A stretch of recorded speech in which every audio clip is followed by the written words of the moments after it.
as I go called BudReg V6 5000. 5,000 representing the number of bird IDs available in this program. I will be releasing a version V6 10,000 shortly. But for most breeders, 5,000 bird IDs, that's a lot of birds. If you're breeding 100 birds a year, 50 years worth. If you're breeding 200 a year, 25 years worth. So there wouldn't be too many breeders out there that have probably been going that length of time or those sorts of numbers. But as I said, there will be a version with 10,000 IDs available shortly. So this is your main screen of BudReg V6. You can see along the bottom here we have all of these tabs, and these tabs correspond to features of the program of BudReg V6. But to simplify it, rather than having to scroll through all of these tabs to find what you want, I have all these quick links here. So you can jump to any one of those tabs, just a quick jump. Let's go to family tree, brings up the family tree. Every tab has a back to main menu, so you can navigate back to that screen again and then find the next area you want to go to, stock report. All right, back to main menu. Edit record, back to main menu. New record, back to main menu. And I'll explain all these other tabs as we go through each of the features.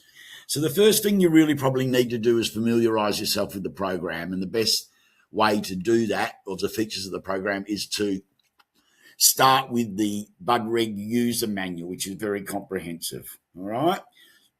So I've got a section here, user manual search. Once again, it's a list of all of the features, all of these tabs along the bottom, and I can go to any one of these features and it will jump to that part of the user manual that explains how that tab works.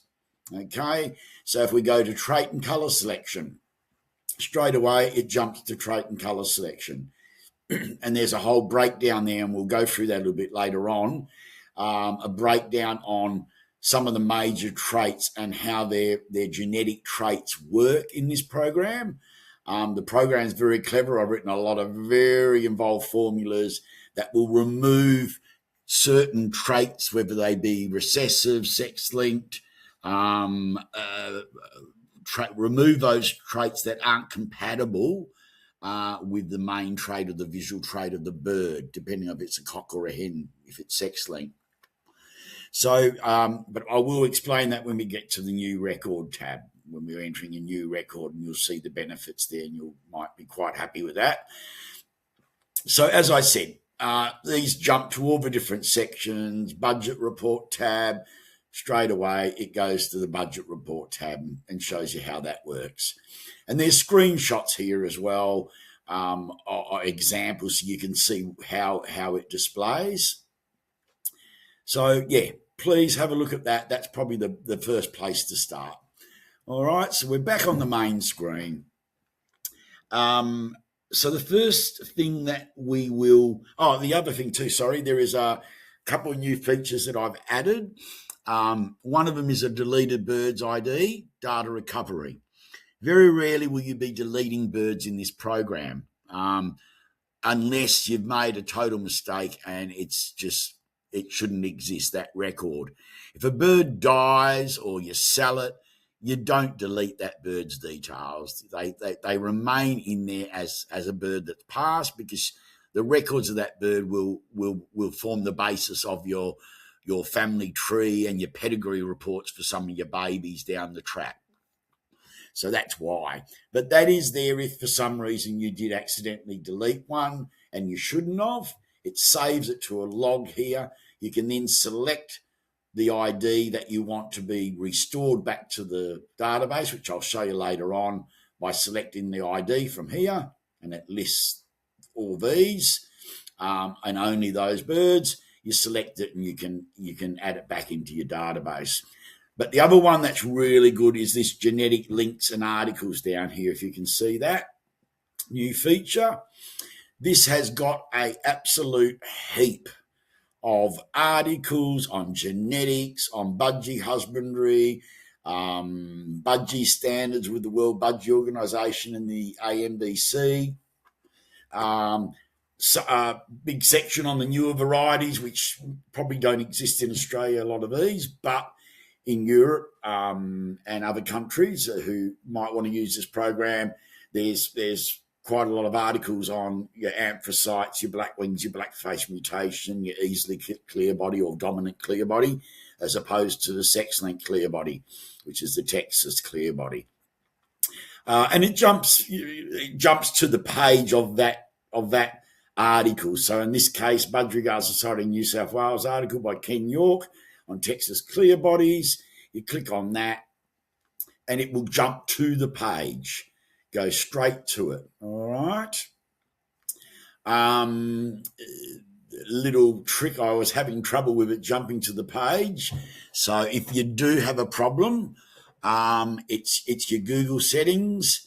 You need to go to your Google settings and go to extensions, and you need to remove Adobe extension, and it will then allow you to jump. Otherwise, the URL links that I've set weren't working. So anyway, I'll put that all in the opening letter to you if you buy the program.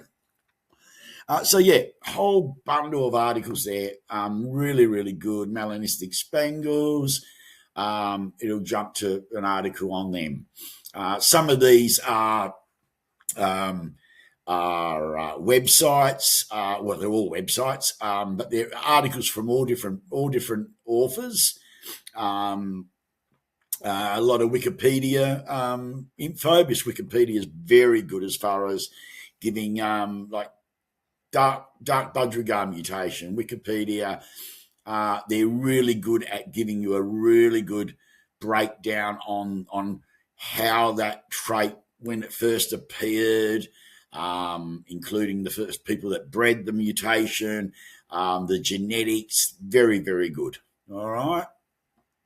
So that's a really good feature of the program. You've got a wealth of information. You don't need to go Google searching for different things. It's all there in one sheet. I don't think you'll find any articles on these traits that I haven't got included in this page, because I did a lot of Google searching and finding them. So they're pretty comprehensive. All right. So we go back to the main menu. So that's a really good information guide, especially if you're new to the budgies, or you might have been doing budgies for a while. It just will give you a bit more knowledge on how the genetics works, and that's critically important with Budgie Register. And I'll show you why it's important later. So that's a new feature. Every bird that you save in this program gives you go back to main menu and we go to list view. I'll use the prop rather than jumping down here. I'll go list view. This is the list view of all the birds that I've got or I've inputted into the program. All right. And in this list, you can filter. I can say I want to filter for, I'll show you that in a minute, but I'll show you now. I want to filter for all of my birds that are currently in stock. So you've got all these filter buttons across the top. Hit filter, deselect them all. So deselect. So you click on select all to deselect. Select in stock, and it will filter it down. For those that aren't Excel knowledgeable, but most of you would probably know this, I can then filter for the sex, deselect. I want all my cocks, and I just want my birds from 2019. All right. Doesn't take too long. And there, so there's a list, and then I can filter further for colour, for the major colour trait or sex link trait. You might say, hang on, I want to filter for. You scroll across here. These are all the things that are in the record in a form view, in a list view. All the fields. sire, dam, and then there's the bloodline section. So you can filter if you want for a particular bloodlines as well. All right. Control home. Well, sorry. Well, control home takes you back to the beginning, and then you can reset those filtered cells. Just click on that there. Takes a little while to reset filtered cells. It's just one of those commands in Excel. Takes a while. There you go. That's done. All right. So that's your list view. So to start with, the first thing you're going to want to do is start adding in. You might have records of your birds on another program. If you have, there is a potential for me to export that data into this program to save you having to type them all in, depending on what program you use. There is a database out there that does bird registry as well, and that does have a data file where I can extract the data and convert it into this program if needed. But a lot of people have just got written registers or written down records of their birds over the years. So the first thing you're going to want to do, and that will take a while, is to enter your birds into the new record tab. So we're going to go to that now. So there's your new record tab there. Now, it is really critical that when you're doing you're entering your birds, you're starting from scratch with this program, start with your oldest records first. Okay? Right back to the beginning, as far back to the beginning of your records that you've got, and you start entering them all the way through to your most recent birds, recent babies. The reason for that is that in this program, when we come to your more recent babies, there's a section here where you can select the ID of the parents, and it will populate the bloodlines for your family tree. So if you start with your older birds first, then you'll have access to this when you come to your more recent birds, access to the parents. Okay, so we're going to start with the older birds first. All right, that's critical. Okay, every one of these sheets, or the bulk of them, have a step-by-step process which you just have to follow. It's as simple as that. And it explains it.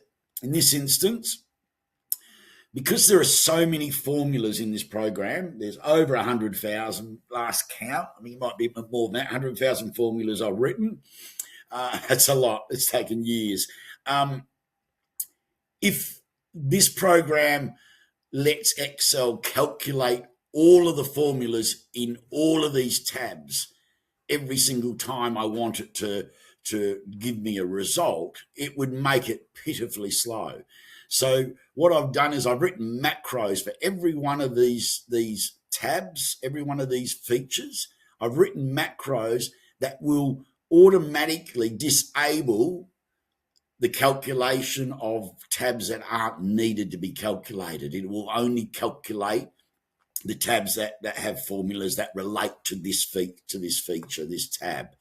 All right, so every one of them, in order to prepare that sheet for entering data, we hit step 1, activate automatic calculation. Now, what this will also do is this will automatically jump to the next vacant record that I have on the list view. So if I scroll down this list, unfortunately, I haven't got blank ones. Yeah, there's a blank one there. So you can see here, right?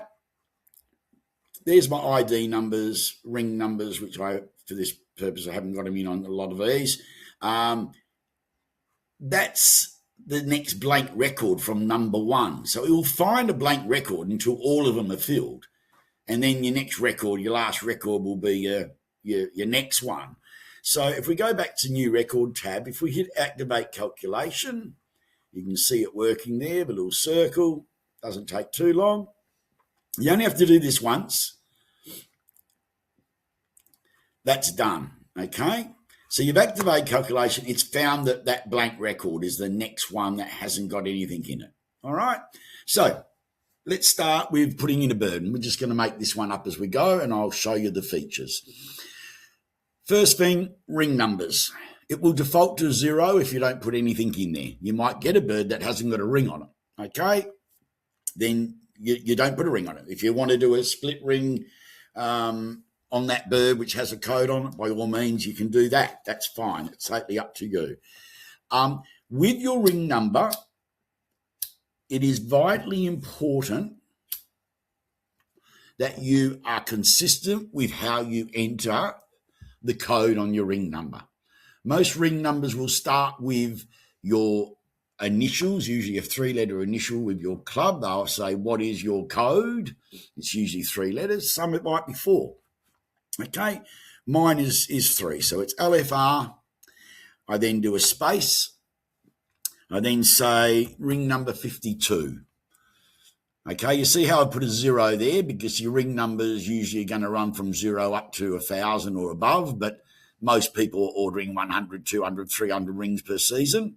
So I'll put 052. So when it becomes 101, it's still 3 digits, all right?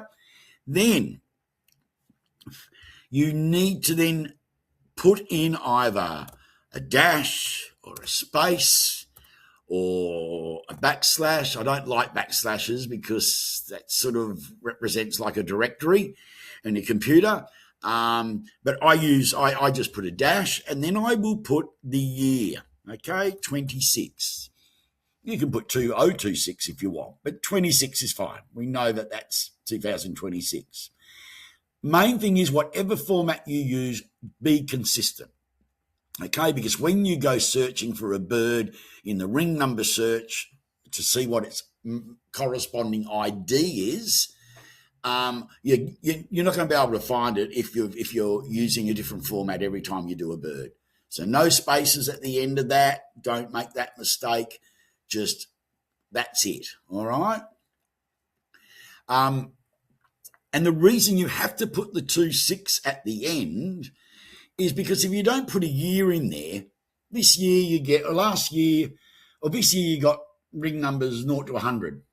Next year, you order another 100 rings and you just happen to get 0 to 100 again. Well, you're going to have duplicate numbers, duplicate 99, duplicate 88.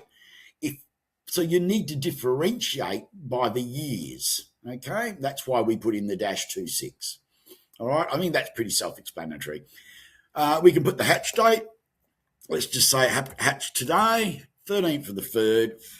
Don't need to put 26 in there. Just do that and it will automatically go to that format. Okay. We then select the year here again. You can either auto type 2026, all right, or you can scroll down through the list, all right, to the year. I have gone back to 1990. And the reason for that is that's what, 36 years? So if you, as I said, you're putting in your oldest birds first. There's probably not many of you have got records of birds back 36 years, but it goes back that far if you need to. All right. In this case, 2026. We then put in the sex, cock or hen. Let's call it a cock bird. Okay. Next step, status. If we go to status, I'll read through these. We have in stop, which this will be. If for some reason a bird had died, I will show you how to edit a record to change it to dead or passed away. You don't want, as I said, you don't want to delete that bird because it could form part of your bloodlines. If you've loaned it out, you can put loaned and then fill in who you loaned it to or borrowed it from. And I'll show you how to populate these drop downs as well. They're all totally, you can set them to your own, personalize them. That's the word I'm looking for. Sold, same thing. And there's a section here called bloodline bird. Now, what the bloodline bird is you might purchase a bird from a mate, a breeder. He provides you with a family tree of its not progeny, of its family tree of its pedigree with all the the parents, the grandparents, the great grandparents. They're not going to be here in this bloodline section here So you can add a bloodline bird, not a bird that you own. You don't hold that bird, but you've got its records and its details. You can put in a bloodline bird so it will help populate further your family tree when we get to that section. All right, that's a really good feature. Okay, but in this case, we're going to say in stock. Okay, straightforward so far, I hope, guys. Right, now colour selection. This is where it gets really interesting and exciting. Every bird, first of all, your colour modifiers, I've called it dominant colour. They're actually colour modifiers. Grey and violet are both colour modifiers, all right? Single factor or double factor. So where bird traits, where there's a single factor, double factor, it will show them. Okay. The only other colour modifier is the anthracite, but I haven't put that in there. Anthracites are actually colour modifiers, and they only really show their true potential when they're used on a grey bird, because it just doubles the darkness of the body colour. Anyway, won't go into all that. So we've got the selection of grey or violet. Primary colour. Now, this is really important. Every bird has a primary colour, okay? And that primary colour is either going to be in the green series or the blue series. Albino is a blue series bird. Lutino is a green series bird. Yellow faces are blue series. White caps are blue series. They're not greens, despite what people say. All right? So every bird has to have a primary colour. If you've got yourself a grey single factor bird, you're going to go, well, it's grey, it's not blue. But it can either be a grey in the blue series, which will be a straight grey, and the depth of that grey will depend on whether the blue series it's come from is either sky blue, cobalt, or mauve, because that darkens it. And much the same in a green series bird. So if we pick a dark green series bird, okay, straight away you can see under condensed description it's called a grey-green. Okay, if I put it as a sky blue, condensed description, it's a grey cock. All right, but you also have a full detailed description of every part of the genetics, the grey factor being a single factor gene. If it was a dark green split blue type 1, it will show as a grey-green split sky blue type 1. It will give you all of the genetics and a condensed version, all right? So the important thing is you have to have a primary colour, okay? So we'll take out that grey for now. Then we come to traits, and this is where it gets exciting. There's formulas in this program that I've written, and I know a lot about genetics. I'm not saying it's exhaustive, but it's accurate, trust me. When you select a trait, so let's, for instance, say this is a spangle, single factor, okay? Spangle, and there's all your list of all your major traits, okay? So in this case, we're going to call it a spangle single factor. That's the first trait. If your bird's got a couple of traits, you've got room up to 4 visual traits, okay? So these are your visual traits. There's your sex link and there's your split traits. When I come to trait 2, you'll see that spangle's been removed because you can't double up. You can't put spangle single factor and accidentally put spangle single factor again, all right? So what the formulas do is they remove any traits that aren't compatible in the next drop down based on what you've put in here and what you've put in here. All right. If I go spangle now, if say for instance you say no, it's a double factor, because that's removed it from the list. You just go up to the top, go back to blank, right, and then when you come back into it, there's your double factor available for you. All right. Now you'll see what that's done there. Double factor spangle in the sky with a sky blue pedigree or trait now gets called a white spangle double factor cock. Okay. It's a sky blue spangled double factor cock, but it's visually a white spangled double factor. All right. If I change that to white for spangle, I can do that as well, and it will just show as a white spangle. All right. But from the purist approach, you're better to actually select what series, green or blue, that the primary colour is of that bird. All right. So we've selected spangled double factor. Let me give you another example. Let's look at black-eyed selves. Okay. If I go to here, I scroll back up. Let's select from the start again. There's no black-eyed self in there. The reason for that is that black-eyed selves, I have described them as either a white black-eyed self or a yellow. Straightforward. I select white, I go to here, and there's your black-eyed self. All right. It's another example. Albinos is another one. Let's change that to sky blue. Now, rather than call them Eno, I've preferred to stick with albino in the blue series and Lutino in the green series, and there's a reason for that. If I go down here, it's not a normal trait, it's a sex-linked trait. I go to sex-linked, there's your albino. Notice Lutino's not there. You can't have a Lutino sky blue, so it removes a Lutino from the option. There's your albino. All right? And it will call it an albino. All right? Alternately, you can actually just say it's white, and it will accept that as well. All right? White albino.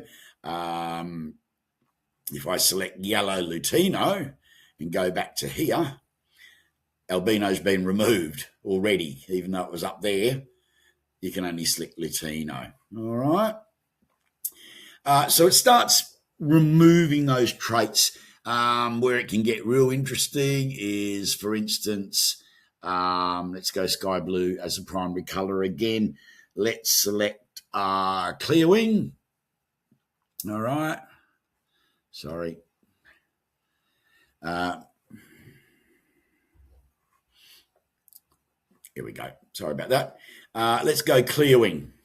So we've got a clear wing, and then we're going to say, split to grey wing. No, it can't be split to grey wing. All right? It can only be split to a dilute. So clear wing and grey wings are codominants. Grey wing is codominant over clear wing, vice versa, clear wing over dilute. So it can only be split to dilute. All right? If we select, go back up here again and say, back to the blank and say it's a grey wing. See how it quickly populated it? Right? Grey wing can be split to dilute, and it can be split to, what am I doing? Where are we? Grey wing, split to, the clear wing hasn't shown up there. I've got to just add that in. So grey wing can be split to both clear wing or dilute. Okay? Just do that again. Yeah, so it will automatically remove those traits that aren't compatible. If, for instance, we had a sky blue and you're saying, okay, it's split. Let's look at the recessive and the sex-linked traits, the split traits. It's split to opaline. Okay, if suddenly, that actually is a hen. It's not a cock. All right. Now, when I go back to split, it's removed. It's removed those traits. If I jump out of that cell, go back to there, it's removed all the sex-linked traits, okay, because a hen can't be split to sex-linked. All right? So, look, it's really, and it goes on and on. There's so many different varieties it accounts for, and how it removes birds that aren't compatible, and that's important. All right. But anyway, let's move on. Let's call it a spangled single factor. Let's call it split to opaline. Oh, sorry, I can't because I haven't changed the hen. Change it to cock. Now it gives them. See how that's done that? Okay, we're saying it's a cock bird split to opaline spangle, sky blue spangle, and I've in the condensed description, opalines are called opal for short, and cinnamons are cin, C-I-N-N. All right. Okay, so there's our bird. Stocking, in this case, we're going to say it was the 13th of the 3rd, was when it was born. Stock out would be either when it died, or if you sold it or loaned it, you would put the stock out date so you know. All right. And if you had loaned it, you would then edit the record when you do loan it. I'll show you how to edit records later and change the status here as well, and who you loaned it to. Or if it died, put dead and the day it passed away. All right. Value, let's just put $100. Is the bird for sale? You could put no for all of them. But, at some point you might say, I'm going to cull my birds. What birds am I going to sell? And then you can change the status to pick through your birds. This one I want to sell, yes. This one I want to sell, yes. And then you can then go and do a stock report and filter for just birds that are for sale. And you can print it out. You've got a list then. Do anything in this program. It really is. But we're going to say no in this instance, all right? Sorry, I didn't click on that. No. All right. Now, I'm spending a bit of time on this because this is quite involved. A lot of the other ones are straightforward and I can run through them quickly. You can put down here the round number that it was born in, round 1, round 2, if you want to. Probably doesn't make a big diff, but it can do. I mean, if it's a long breeding season, and you might start in Australia, start round 1 in February, March, and you could go right through to October, November, depending how hot it gets in your region. So by putting round 1, 2, 3, or 4, when we come to our breeding statistics, you might it will show, it may be that round 4 it's starting to get a bit hot, and all of a sudden you'll see from your stats that you had a lot more eggs that didn't hatch or dead in shell because the conditions were humid and not conducive to the embryo developing to hatching. So that can be a benefit as putting a round number in as well. And you can then identify in certain years, oh, that's right, we had a real hot year that year, or a hot August or September. I let them continue breeding and the stats reflect that, Then we put owner bred, yes or no. In this case, I'm going to say yes, all right, that I've bred it. All right. If I hadn't bred it, I can select no, and here I can select who bred the bird. So maybe I bought the bird off my mate Steve Thompson. I will say it's Steve Thompson's bird. He's the one that bred it. In this case, I'm going to say it's me, and I'm going to select me. All right. Now, big question. How do we populate these drop downs for sellers, owners, and also for bloodlines? All right. If you see here, and this while you're in the sheet, you have a Go to Bloodlines tab. All right. So I can click on the Go to Bloodlines tab, and you will see here we have seller, shows, bloodlines. The seller isn't always the person you sold the bird to you. A seller could be a person that sold a product to you, which we'll show you later on when we go to the products tab. And this is where you add names in. So, for instance, sellers, I can put in here, let's just say Bruce Jones, just a made-up name. Okay, Bruce Jones. I now can go back to the new record tab. So I go back to the new record tab. There's always these buttons that will take you to the section that you need to go to from this tab. When I hit that, it will automatically sort these alphabetically and populate the drop downs. So we go back to new record tab. Sorry, click that again. We're back in here. Now when I go to owner, there's Bruce Jones, all right? It's done it in alpha. It's populated the sheet. So you can personalise these drop-downs to the breeders and the bloodlines of people that you've bought birds from, all right? In this case, I'm the owner, so I put Luke Raven, all right? Now we can select the parents of the bird. So I'm going to say that the father of this bird was now these aren't marrying up to the traits. I'm just selecting them at random. The father was ID number 7. It will automatically look up my database and tell me what the bird is and tell me who bred the bird. Okay, what its bloodlines were on the left here. And we're going to say the hen was ID number 6, which is a dark green cinnamon hen. Okay. What we'll do, blow it. Let's change this to dark green because they're both green series bird. Let's change this to, if we go back up here, all right, and change it to a pied.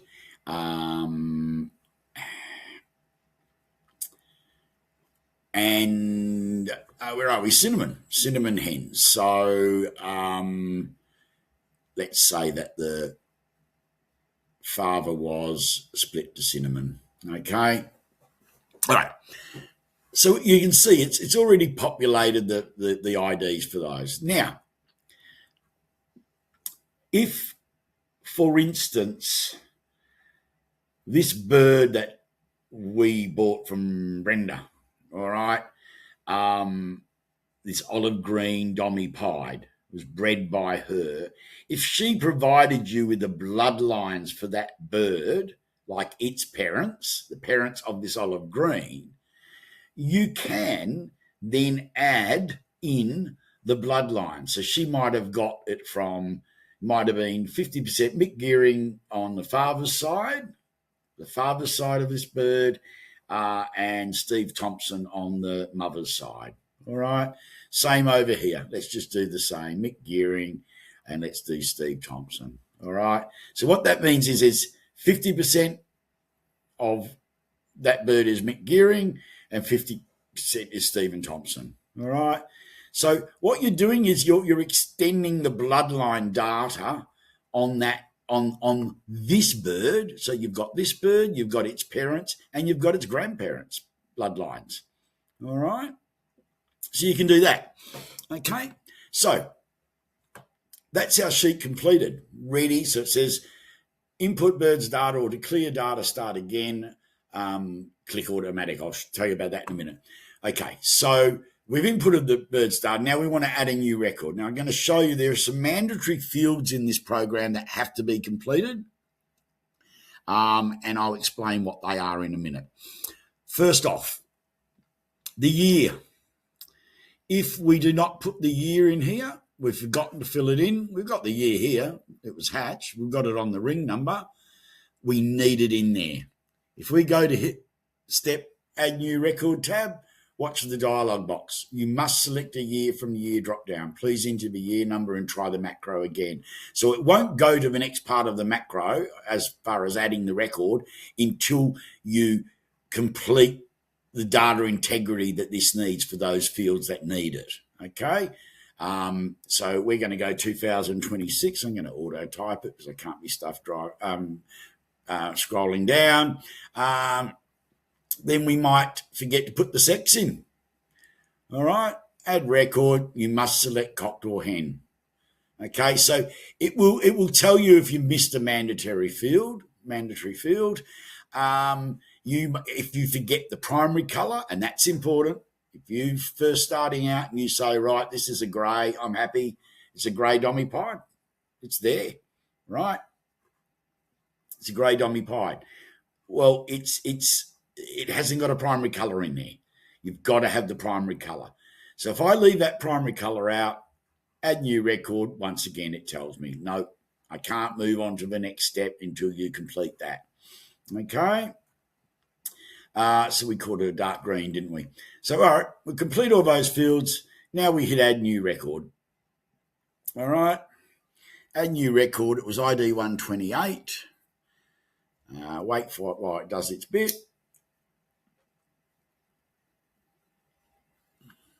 It's relatively quick. This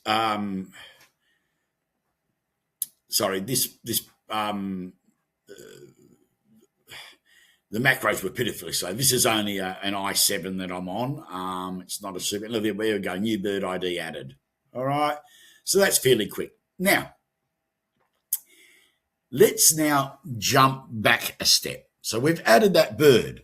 All right. Now have a look what it's done. We're still in activate calculation. It's automatically jumped to the next vacant ID, which is 145. And away you go. You can start putting your next bird in. All right. If you want to look at that previous bird, that 128, right, and say you made a mistake, you want to edit it, let's go back to the main menu. When we want to edit a record, first thing we do is we find the bird in form view. So remember I showed you a list view of the birds? This is a form view. And if I click on form view, it is that sheet that we've just done with all the details of the bird, but it includes a photo gallery and show results, which I'll show you how we populate them. All right. So we want bird number 128. 128. All right. 128. Now what we've got to do is we've got to calculate now, or activate calculation. In other words, telling the system, look for that bird's details. We hit calculate now.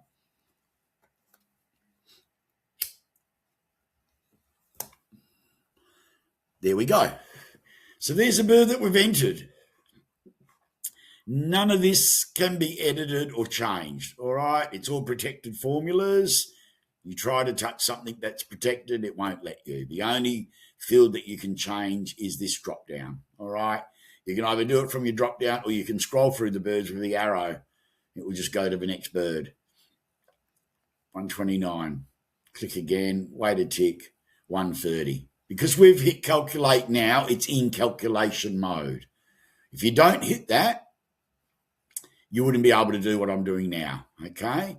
So you go to form view, step 2, calculate now. All right, step 1, select bird ID, calculate now.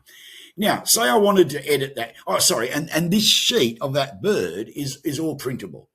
So if you've got a bird and you're selling it to somebody, you can print out all of that sheet. It'll print on an A4 page perfectly and give them all the details they need to know about that bird. All right? So that's really important. If you're selling a bird, you've got that. Let's say we want to edit this bird and we've made a mistake with the colour, for instance. So now we've found the bird. We now go to step 3, go to edit record macro. We click on that. All right. It now brings up the same screen format as a new record. That's your new record. Excuse me, that's your edit record. All right. Okay, why we've got lines through it? We haven't activated automatic calculation yet. So what we've done is we've into the edit record, we now want to open that sheet up for editing. So we hit step 1, activate automatic calculation. Done. Now we can start editing things that we've said wrong about it. Okay. Let's just say it wasn't a dark green. It's actually light green. And it's not split cinnamon. If we go back up to the top there, it's actually visually cinnamon. See how that quickly populated it? It's a visual cinnamon. All right, we've now changed the description of the bird. All right, ID 128. When you're happy, save edited record macro step 3. If you want to delete a record, there is a delete entire record macro. Like I said, you probably won't be using that feature a lot unless you made a total stuff up and you want to just delete the bird from your list. All right. So, save edited record macro. Let's click on that.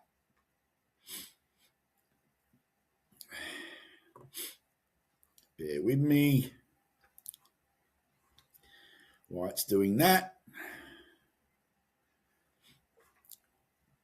I don't know why this clipboard error keeps coming up. It's my computer. I don't think you will get this problem.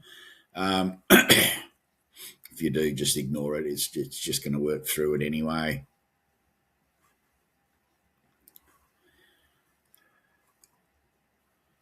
Still thinking about, there we go, bird ID data has been updated. So it tells you when it's been done, all right? We click OK, all right? It jumps back to the form view automatically, all right, of that bird. Once again, let's calculate it to see what the changes are. Let's calculate the changes. And you'll see this dark green's changed to light green. It's now a domi-pied cinnamon visual. Light green domi-pied cinnamon cock. Easy as that, guys. All right. And likewise, if you go to list view, you'll be able to find that bird. So we go back to main menu. Let's go to list view. Let's filter for ID number 128. You can do it this way if you want. Deselect all. Hang on. What's going on there? Select all.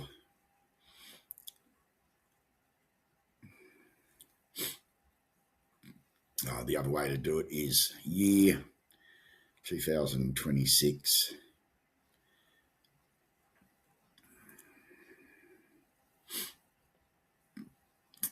And there's my bird 128. All right. You go across the page, it's got everything in there. All right. Let's go back to form view. And let's go back to the edit record tab. Form view. Say you want to add a photo of this bird, all right? You can add the photo of the bird when you're doing your new record. You see this tab we showed you, the Go to Bloodlines tab? When you're putting the new record in, you can, at the same time, if you've got a photo, you can go to the photo gallery, find the ID that you're looking at, which was 128. It will be blank because you haven't saved that record at the time when you're entering that new record. That would be blank. In this case, we saved it first, and now we want to add a photo. Simple as finding the bird you want. You have up to 8 photos you can do, hyperlinks to a photo, and you can insert. So I'll take pictures of my babies, pre-molt, after molt, whatever times you want to take them so you can see how the bird's grown and developed. So I'll show you now how to insert a photo. So we're going to use that same bird, the 128. We go to the first hyperlink. We right click with your mouse and go to link. All right. Hang on, sorry. My error there.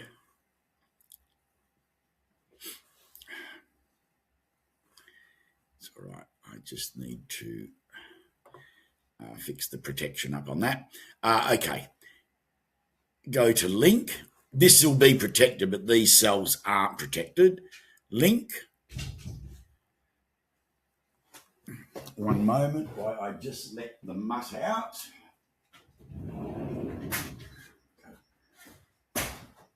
Sorry about that. Okay, we go to link. Now, every picture that I take of my bird, I have on my desktop. It's probably the best place to put it, but you can put it wherever you want. On my desktop, I have a BudReg gallery. Okay, that's what I've called mine. If I open that up, I have pictures of all of my birds. And what I do is, say, for instance, this bird 102, cinnamon sky blue hen. I've saved the pictures as ID 102 and the full details. You might just want to just put ID 102, just the ID number. But follow up with a 1 at the end, a 2, a 3 to represent first picture, second picture, third picture. All right. If I scroll down and let's just say we do a, look, I can pick any of these. I'm going to put a spangle in there anyway. I'll just put that one in. All right. Click on the picture you want, hit OK, and there's your hyperlink. If you now click on that hyperlink, yes, I'm happy for it to source the picture. There's a picture of my bird. All right.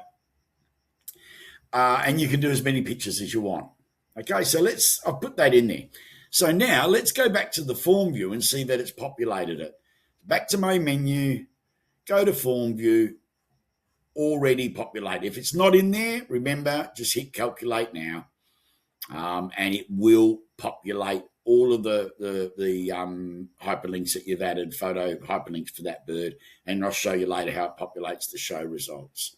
Okay, so that's how we add a photo record to that bird. All right, so we're motoring along. ID ring number search, there is a tab for that. For instance, that bird was what, 05226.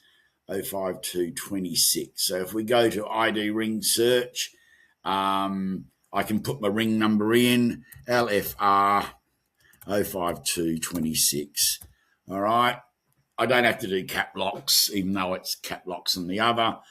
Hit enter, and it brings up the ID number and what the bird is. So because we can only identify each bird by an ID number, when you're in the bird room, you grab a bird, first thing you're going to do is look at the ring number on its leg.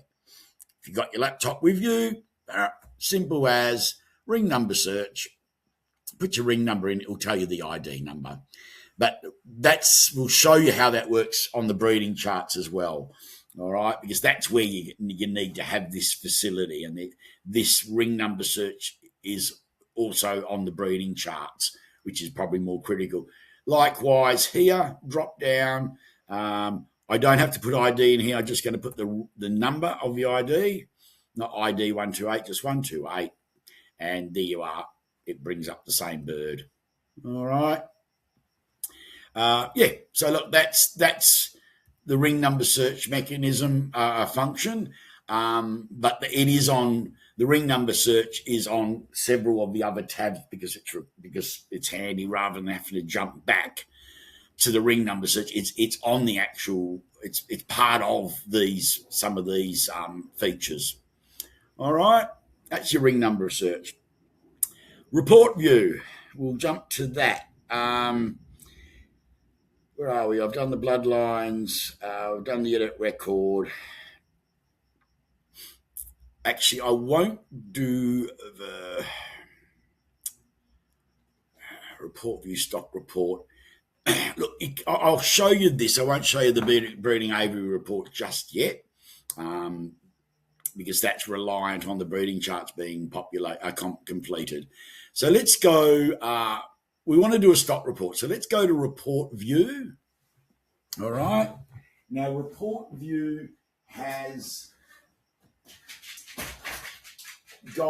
tick boxes for some of the features or traits of the bird that you want to search on. These features here, ID number, ring number, hatched, year, sex, status, and full description, are mandatory. They're already pre-ticked. You can't untick them. All right. You can say, I want a condensed description as well. Or in this instance, I'm going to say, I just want the bloodlines. Okay, so we tick the bloodlines box. Sorry, I think it's auto-saving. I'm going to turn auto-save off because that's going to give me the whoops. Yeah, it's just saving it. Sorry, guys, one tick. All right, auto-saves off. So I want the sire on the father's side. All right, so the father and the mother. And I want the father and the mother on the hen side. Okay, done. Generate stock report. Click the generate stock report. It's going to look up my database.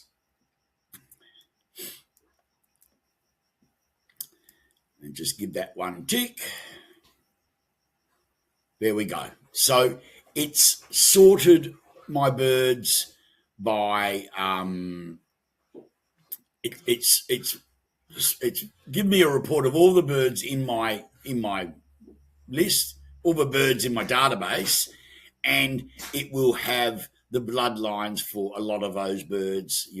There's none on those at the moment, but it will show the bloodlines. All right, just go back to there again. Just bear with me. Bloodlines report.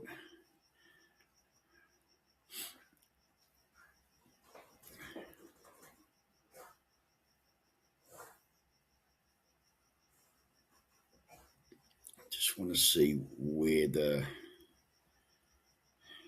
I just have to have a look at that. It's not showing me the bloodlines at the moment, which it should be doing. Then you can filter this report. You can filter it for, I just want my birds in stock, because remember, this is your full database of your birds. You don't want all the ones that are dead. I want the ones that are in stock, okay, that I currently hold. I want all my cock birds, once again, all my cock birds. Deselect cockbirds, and I just want those in 2026. All right, 2026, and there's the bird so far that I've bred in 2026. It is, once again, this is printable. Now, why this is good is that you're not very rarely are you going to want to print a list from list view. You know how we had the list view of the birds? You're not going to want to print from that, because there's just so many different parts, how many sex-linked traits, split traits. It's not going to fit on one page, even landscape. It's going to be so with the report view, you can just select those fields that you want to see. All right, and then filter them further if you want to. All right, filter them down to a manageable page or list. Okay, so that's really handy. You might say, okay, I want to list my birds that I bred last year. And you might actually leave it as we've got last year, we've got the sex. Actually, if we reset that, so you hit reset filtered, we might say we want all the cock birds. No, we want cocks and hens that we bred in 2019. Okay, you might want to print that so you can see, hey, I lost quite a few birds. Why did I lose that many? How, you know what I'm saying? So yeah, you can filter it whichever way you want, and it's going to produce reports, whatever reports you require. Okay, that gives you a snapshot, and it will tell you up here how many hens you have in stock. It'll calculate automatically at how many cocks you have in stock. Are there any hens loaned out? Are there any cocks loaned out? It'll automatically tell you. All right. So that's your stock report view, stock report. Okay. All right. I'll leave the breeding charts. I'm going to leave them to the last moment. Okay. I'm going to now jump to show results. So you might have you want to put your show results in. You've taken a few birds, you've had a good old time at the show, and maybe got some top benches, maybe best in show. All right. So let's go to the show results tab. Show results tab is fairly straightforward. Once again, select the ID of the bird that you're talking about. All right. Let's do the 128. Okay, let's stick with that same ID number. All right. It's not showing anything. Nothing's populating because we have to activate automatic calculations. Just get in the habit of following the steps. Select the ID number. We've done that, step one. Activate automatic calculation. Give it a sec, and it will then now populate the details, for that bird. Sorry.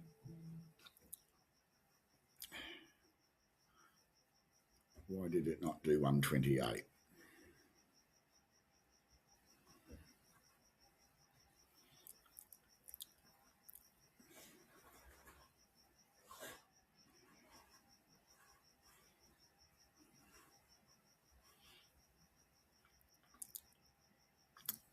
because I didn't reset the filtered cells. So that's why it's important to reset the filtered cells. Let's just go back to show results again. 128, activate automatic calculation. Sorry about that, because it was looking up a filtered sheet and the cell 128 was hidden. All right. So what I will do is I will add a macro to this that will automatically unfilter the list, unfilter the list view in case you've forgotten to unfilter it. Normally this is what they do, so I'm going to make note of that. Unfilter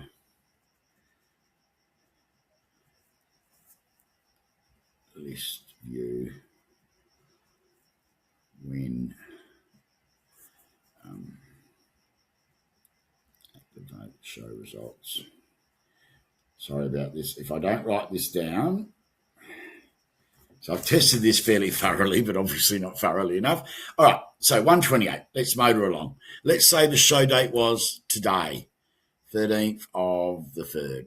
Well, he's only just born today. But anyway, if you know what I'm saying, we're just going to, for the sake of the records.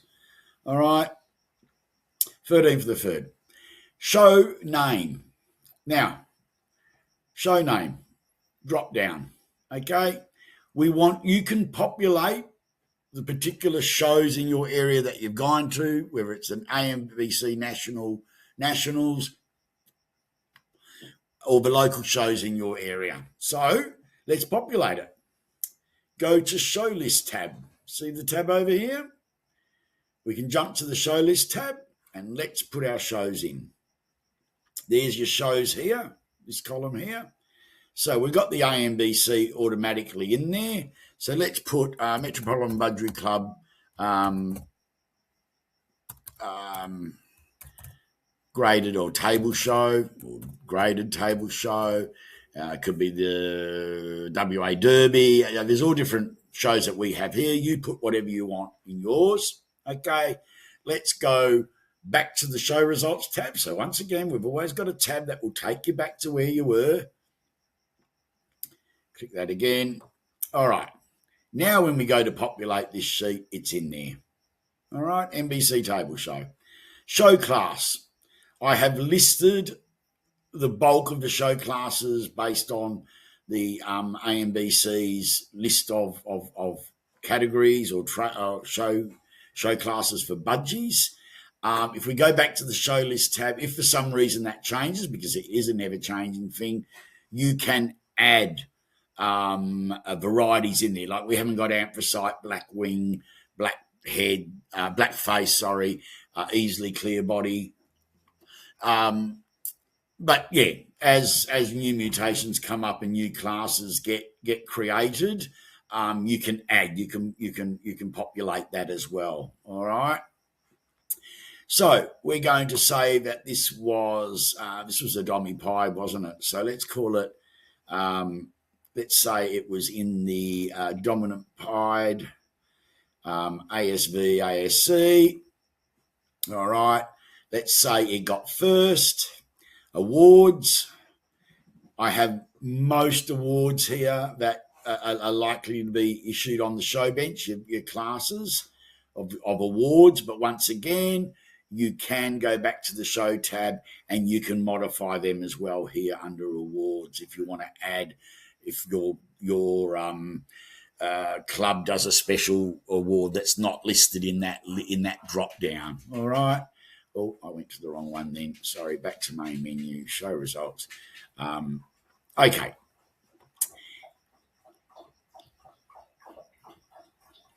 So what we'll do is we'll select. I'm going to say best in show just for the hell of it. All right. Best in show. Developer, designer mode. Just want to, don't like that.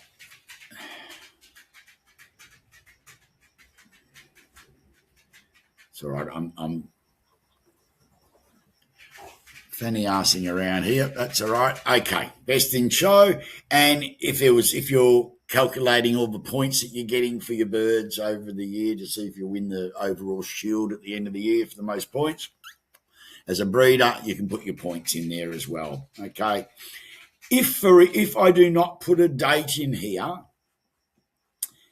when I go to add show result to the bird ID, it'll bring up a dialogue saying you must enter the date. The reason is I did one and I didn't enter the date. I hadn't realised, and I was wondering why and how it wasn't showing on the bird's records. It's because that's a mandatory field. All right. So like I said, I've always got dialogue boxes that will tell you if a mandatory field is missing. All right. So let's just go back and complete that. 13th of March. Okay. Add show result to bird ID. Show record successfully added. All right. Okay, let's go back to the form view now. So you've got a tab here. Let's have a look at that bird and see if it's populated the show results. Oh, it hasn't. Why is that? Because we haven't calculated now. So let's hit calculate now. The bird is the 128. And there's your show results now populated. And there's quite a long number, a lot of spaces. So, yeah, but most birds aren't going to fill all those spaces. What are there? 1, 2, there's 20, up to 20 entries for that bird as far as shows that it's won over its lifetime. All right. Simple as that. So that's your show results, entering your show result. You can also do a show result search. So you might go, hey, I want to check how many awards ID number 128 has won. All right. I put in 128. We hit activate calculation. It's now going to search for it. Just let it do its thing. There we go. So you can search by a particular bird. It will list all of its show results anyway, or just go to the form view and look at the form view tab for that ID. All right. Back to main menu. We also have a show results filter search. So I'll just show you that again. Show results filter search. This will list all of the shows that you've entered and what birds that you've entered and where they placed in those shows and the awards or whatever they got. It does it in date order, okay? But once again, you can filter. You can say, right, I want to have a look at my spangles. How have I gone with the spangles? Which birds have done well for me? It'll filter for it. All right, select, or you might just say, I just want to know how many best of shows I've won. Filter, best in show. So yeah, that's your filter search show results tab. Okay. Family tree. This gets really good. All right. Family tree. So once again, back to main menu. There's your family tree link. Let's put a bird in here. So first of all, with the family tree, you can either produce it with just the colour and description of the bird, or untick that and just tick the bloodlines. All right.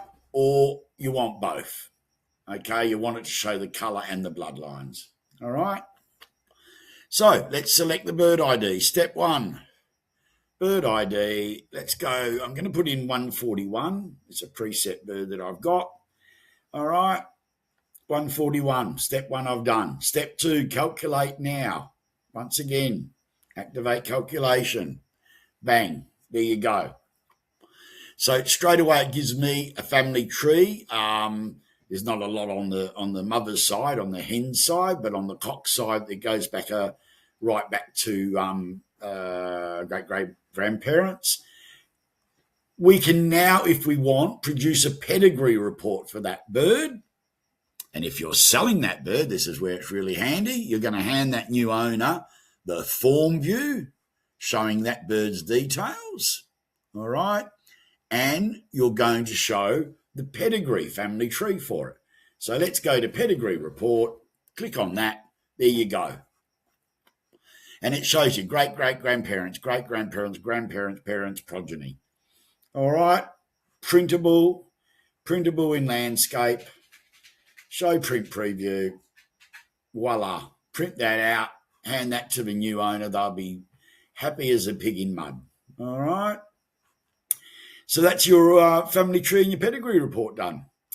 Next one, colour trait search. Remember in the list view, if I just jump back to list view, I told you that you can filter. Let's go control home so we bring that. I said you could filter for particular colour traits or in stock or whatever. So if here I wanted to look for all my domi-pied single factors, I click on that. It gives me all my domi-pieds, okay, in whatever colour. Okay, you can filter further for colour if you want. Let's select all. But I may not have entered the bird as a domi-pied. I may have entered it as a spangle as the first trait, domi-pied. So when you do that filter, you're not getting a full list of your domi-pieds, okay? So purpose of the colour trait search is with this, you can select, say, I want my domi-pieds. So it only gives you one visual trait, one sex-linked trait, primary colour or whatever, okay? So we go down to here, we go domi-pied single factors, all right? In this instance, I'm going to say all my sky blues, all right? Select colour and trait step 1. Step 2, calculate now. Now, you may need to hit this twice. On my computer, I do.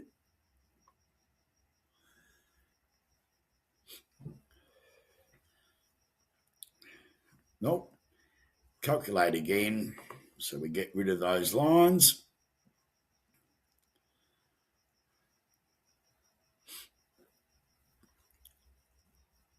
Well, it didn't get rid of the lines. That's fine. Sorry. It's supposed to get rid of the lines. I'll have a look at why I did that. So what it does is it's showing you all your sky blues, and then it's showing you what birds are domi-pied and sky blue. So what it's doing, it's showing in red this same bird. It's showing in red ID 12. It's showing only the birds that are domi-pied sky blue. All right. If I now call it, let's do spangle, actually. Single factor spangle, calculate now.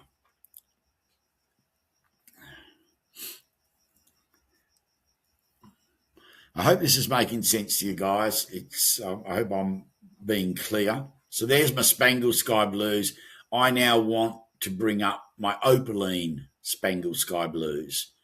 So opaline, calculate now.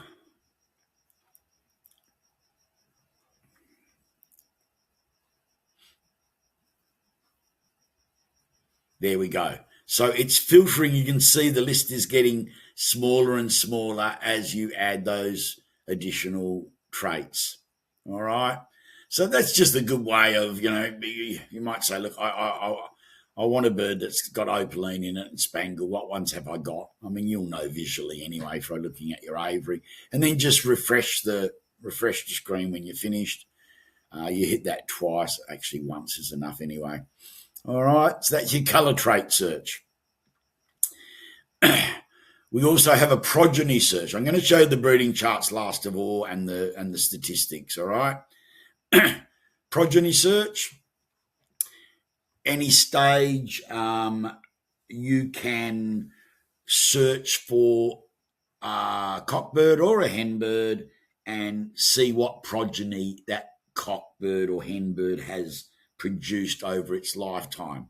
So we're going to put in ID number 73 in this instance. Select ID, calculate macro. Excuse my, that's the right number, 73. There you go. So straight away, it's telling me how many babies this bird's produced, what hen it was bred to with each of those progeny. So it says dam description, and it tells you which hens you've mated that bird with and what results you got. Once again, printable page, you can print it out. Let's then look at a hen instead, and we'll see how this changes here. So let's look at number 17. Calculate now. Sorry about the pop-up. See how now it's changed to the sire because it's a hen. Tells you up there what bird it is. There's the hen, and that's the cock birds that it's being bred to and the babies it's produced. All right. Printable, print it if you want. Print preview, there you go. It's a printable report, all right. And it will also have the hyperlinks, if there is a hyperlink attached to these birds or these birds here, the hens, the mother. It'll have hyperlink photos as well, all right. Refresh sheet. So that's your progeny search. Another good feature. Relation search. You might say, is it the same thing? Well, no, it's not. So what we want to do is we want to find out all the relations to a particular bird ID. In other words, brothers, sisters, mothers, and whatnot. So let's put in that one we had in the family tree, 141. Enter. All right. And generate relations report.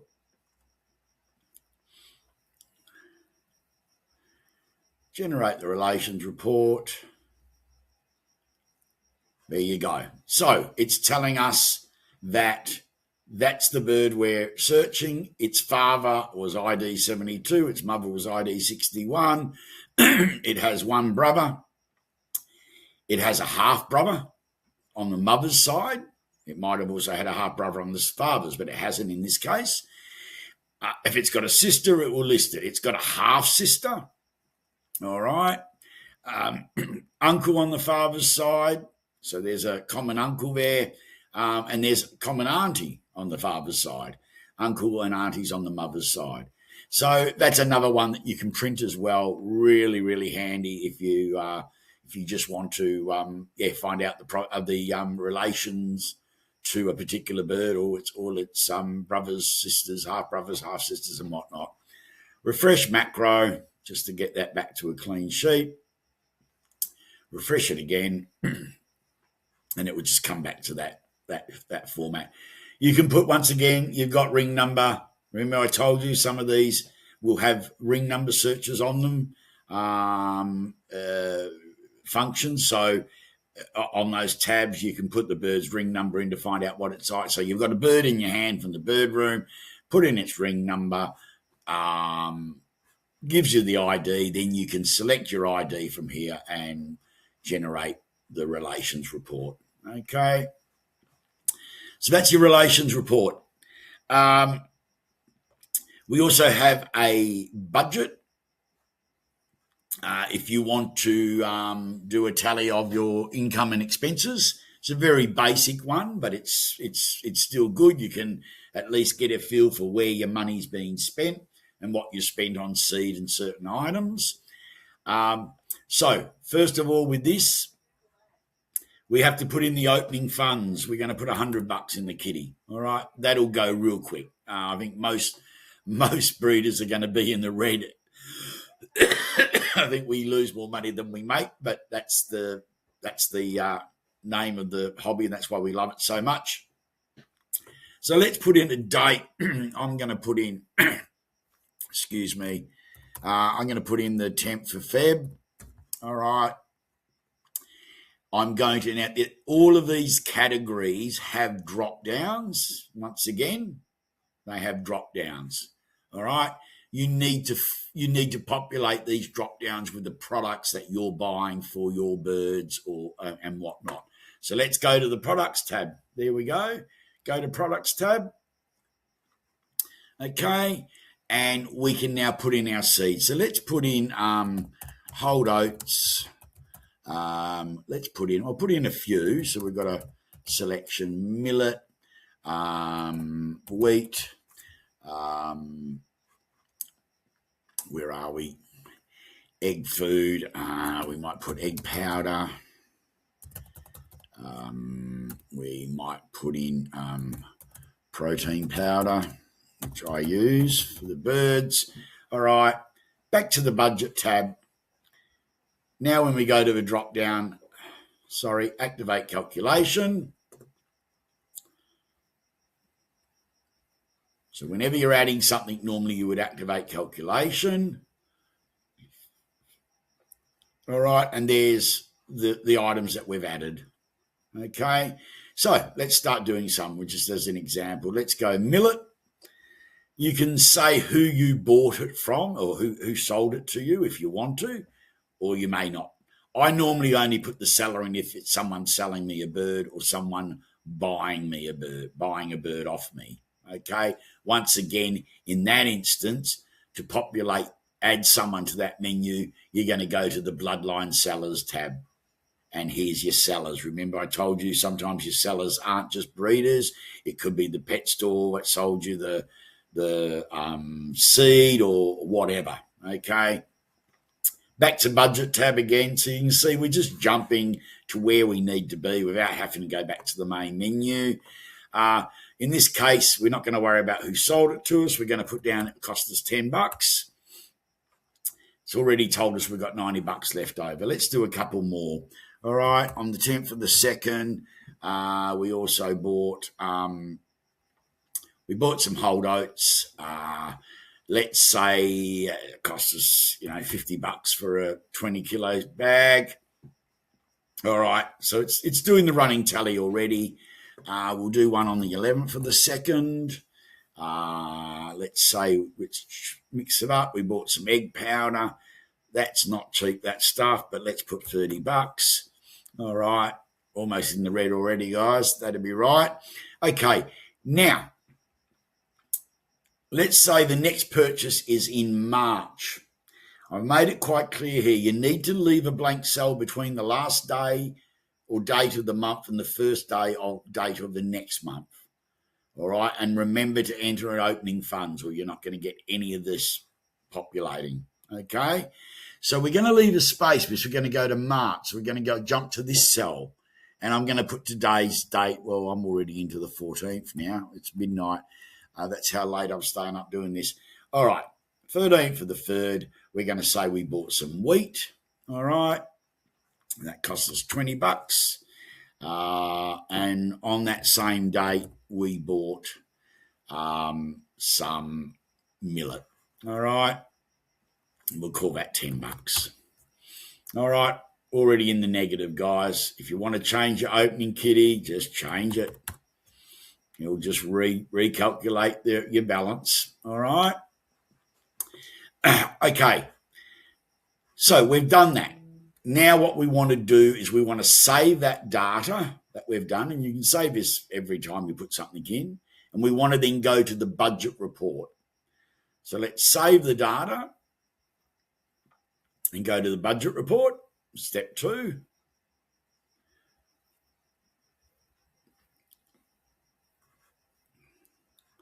All right, jumps to the budget report.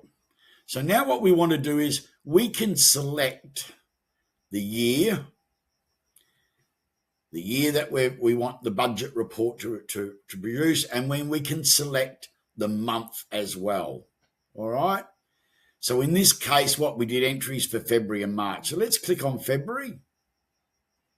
Okay. And let's click on generate budget report for that current date range.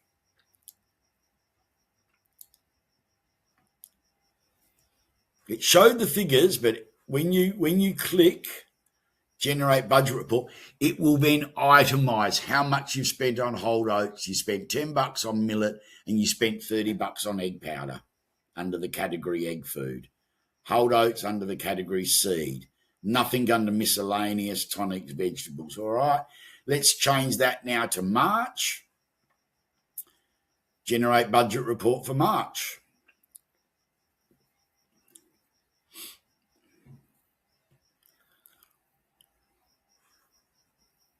hate this clipboard thing popping up all the time. Sorry, March.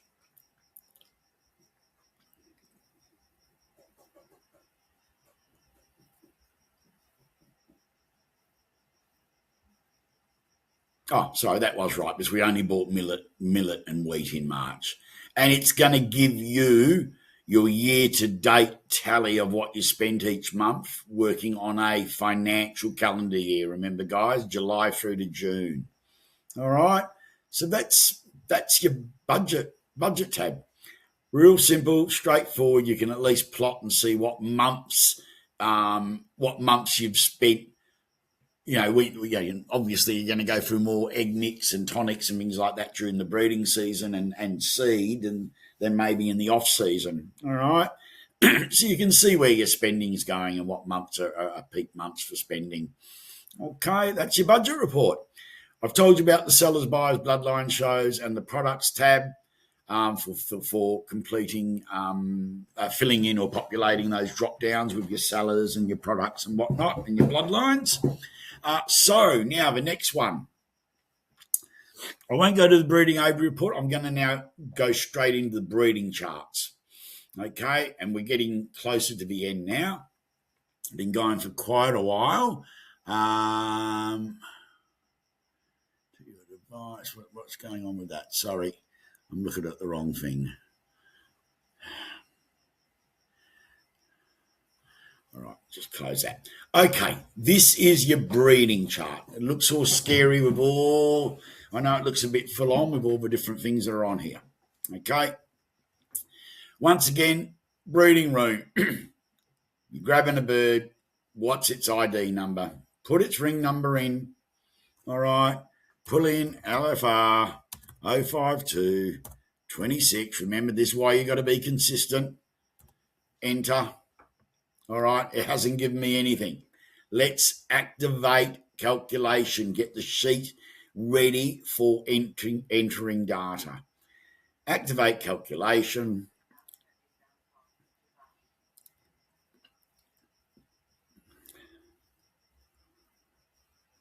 Yeah, it takes a while at first, but once it's activated, you can just go along and it will be in automatic calculation mode. There's the ID, 128. All right, let's go. Put him in. 128. Bang.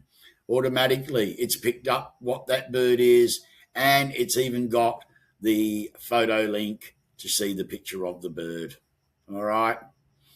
Another thing that you can do with this program, if you wanted to, is you could go right-click on here.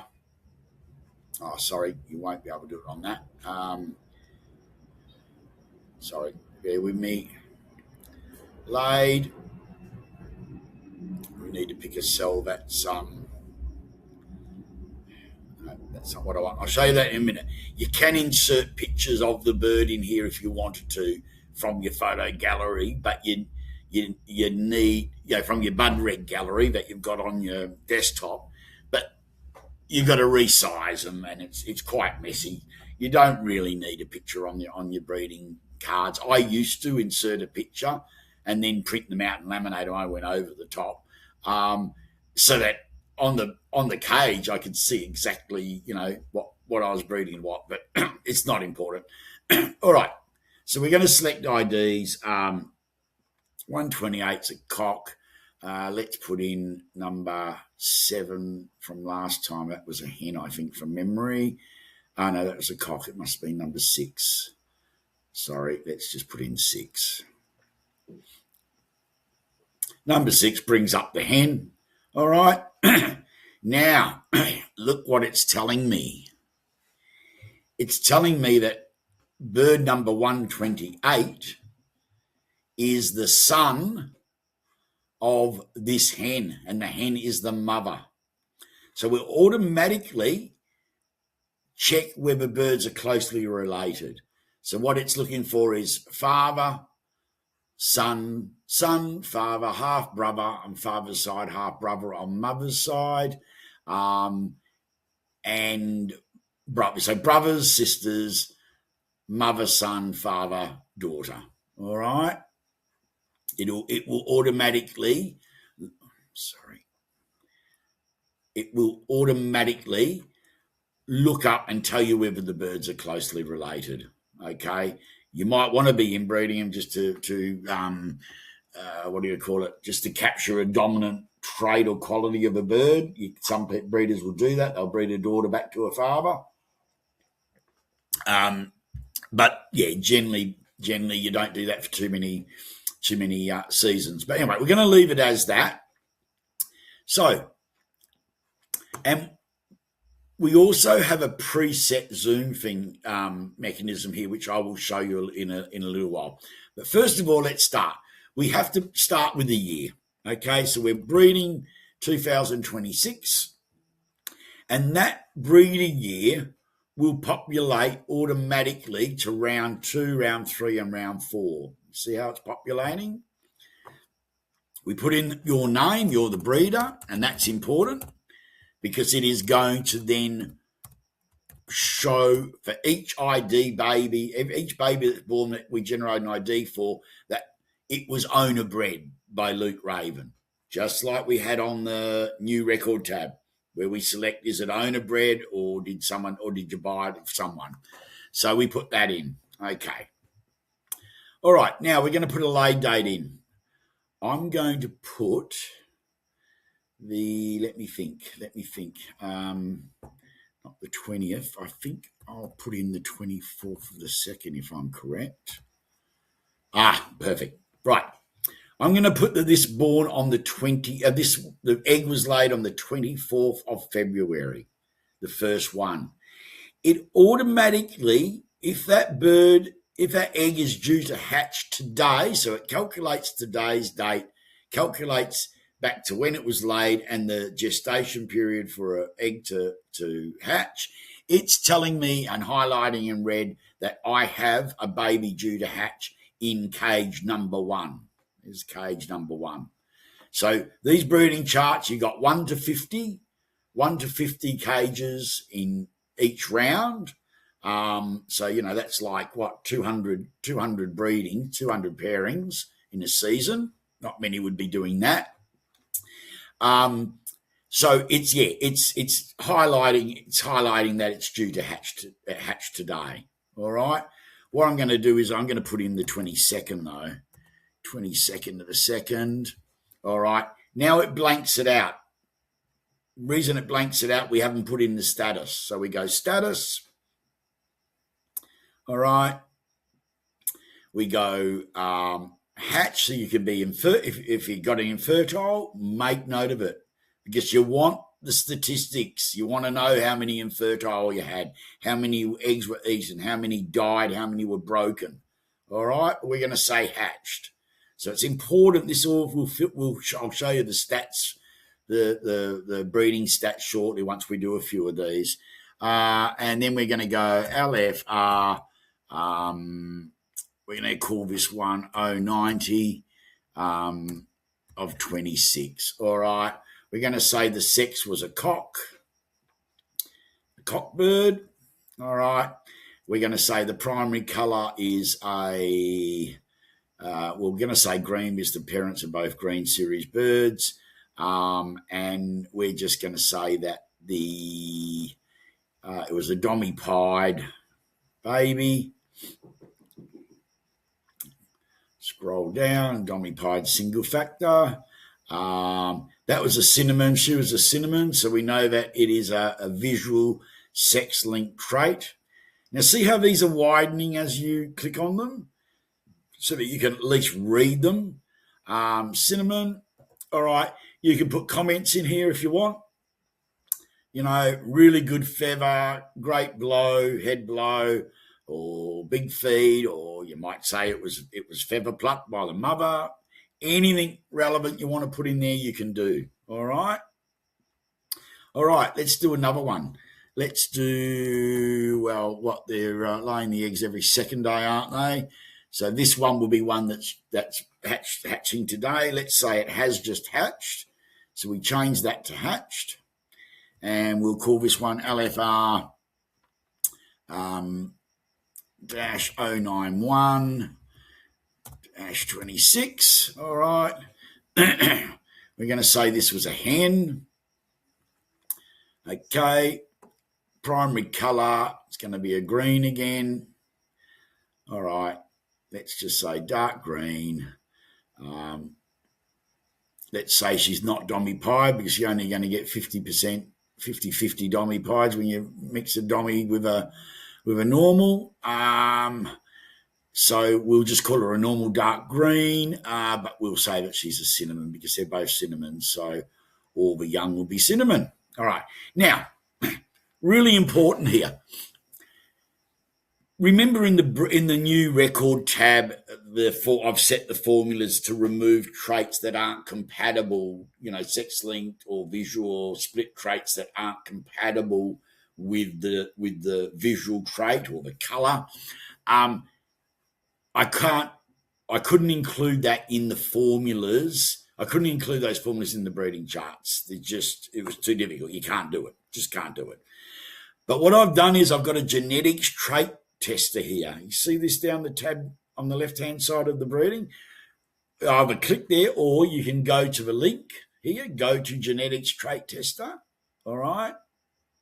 If you're not sure, this is like the new record tab, but just with your traits. So I can turn around here and go hen, and I can say, right, I've got a dark green hen. She is cinnamon. Sex-linked trait, wrong one.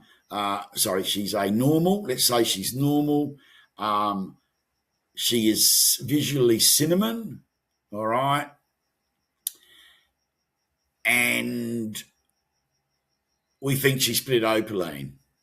All right. Sorry, one moment. Split opaline.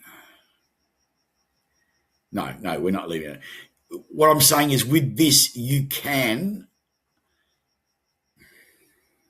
select, hang on, I'm going to put Dommy Pie. Dommy Pie, cinnamon. It will remove like the new record tab, it'll remove the traits that's not compatible with. So if for some reason, you go back to breeding chart round 1, if for some reason you put it in wrong, you'll see that it's incompatible by checking it on the genetics tester, okay? So that's only because if you just go by your own knowledge of genetics, it's going to accept whatever you put it in as because there's no formulas to remove those traits from the drop down, okay? So I put in cinnamon there, sex-linked trait number 2, visual trait, it's still showing cinnamon, okay? So that's another little handy feature I've added in, okay? But let's just do those 2 for now, all right? Let's say, furthermore, the zoom, let's go through that. What I can do if I want is if these aren't large enough for you to see, if you're blind as a bat, you can change the zoom. So this is the set zoom. In other words, for my screen, if I just go back to that sheet there, go back to that cell, full description, all right, it's not a drop-down cell. This is a screen I want to see on my screen, all right? Sorry, do that again. I want to see this much screen, including those boxes there, all right? On this computer, 49 gives me that full screen, all right? Excuse me, 49 as a zoom. On your screen, it might be 60 or 50. Just play around with it until you get it the way you want it. Furthermore, then, if you want these cells to pop out, go back a step. If you want these drop downs to pop out even more than what, you can't see them on the 49 that I've set for zooming, you can change that to whatever you want. I can change it to 65. All right. Sorry, one moment. Oh, I did save it.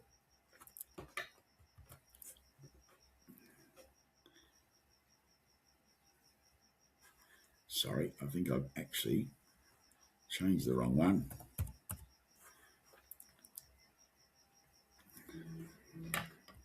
Sorry about that. 65. Okay, sorry, that's the one you want to change. That's your magnifying zoom. Set, should read my own bloody writing, eh? Set magnifying zoom. So if I want these to pop out, I can change that to 65. Now when I click on them, look how big it is. All right, you can really see them, okay? So look, you just play around until you get the settings you want. You jump back to a cell that doesn't have a drop down, it will bring it back to the normal zoom, but I'll leave this 49, okay? So that's another thing you can do on that, just to play around with. So see how it's not showing it yet? Click on full description and it gives me the screen I want, okay? All right, other thing too, you don't want to have to be scrolling all the way down to cage number 50 to see, you know what I'm saying, to see what birds are paired. So all of this, there's 50 little navigation buttons here where you can navigate directly to the breeding cage that you want to edit or add a bird to or whatever. Okay, try and have your cages from 1 to whatever, however many breeding cages you've got. Number your breeding cages and make sure they marry up to this. It's just a very sensible way of doing it, you know. So I know in cage 1, that's the birds I've got. I know what I've got in cage 14. Okay, so that's another feature just to help you navigate. Okay, so let's move on. Showed you the genetics trait tester. Most of you are pretty familiar with genetics, so you probably won't even need that. Okay, you'll be quite comfortable knowing what to select here as far as visual traits and split traits. Let's say that has now been, let's do another one. I'm going to do the 20th of the 2nd. I'll tell you why in a minute. 20th of the 2nd. We're going to say hatched. We're going to say infertile, okay? So there won't be a ring number. There won't be a sex or anything else in there, all right? So when we're ready to, when you finish, when a pair of birds finishes their breeding for that round, all right, they might be about to go on to a second round, so you're going to input the same birds on breeding chart number 2, okay? They've finished their round. There's a little tick box here on every one of these breeding charts which says the round is complete, and you need to do that, okay? The reason you need to do that, you're going to do that, and then you're going to, then when you save, when you say you want to save the data and generate bird IDs for each one of these babies, because they haven't got a bird ID yet, it will only do the ones that are grade. I normally don't do my generate ID progeny for birds until the whole of that first round is completed. Sometimes I don't do it till the very end of the season for each breeding chart. All right, but you can do them at any step. You might just say, okay, that one's done. Let's save it. All right, so let's save it. Generate bird ID, save. Now, if for some reason you've forgotten to put your year in here, and I go generate bird ID, you have not entered the current year on the breeding chart. So once again, I've got all these annoying macros to tell you when you are breaching data integrity, where we need that data. All right, delete my name from there. Generate progeny. You haven't entered your name on breeding chart 1. Yeah. Okay. So it will tell you if you're missing anything. If, for instance, I'm particular about how I want stuff.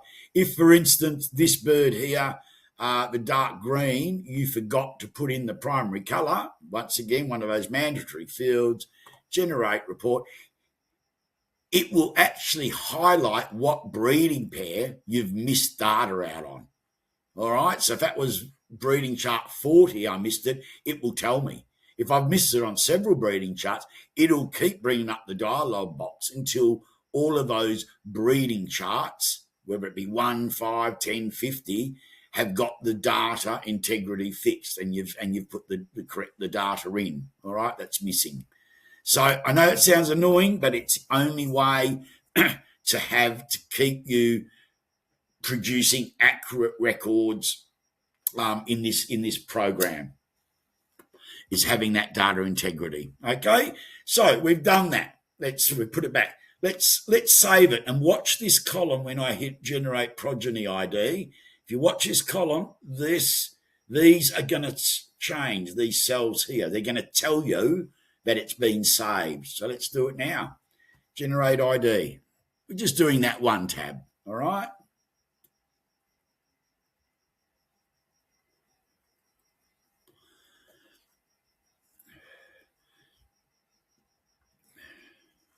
Takes a little while.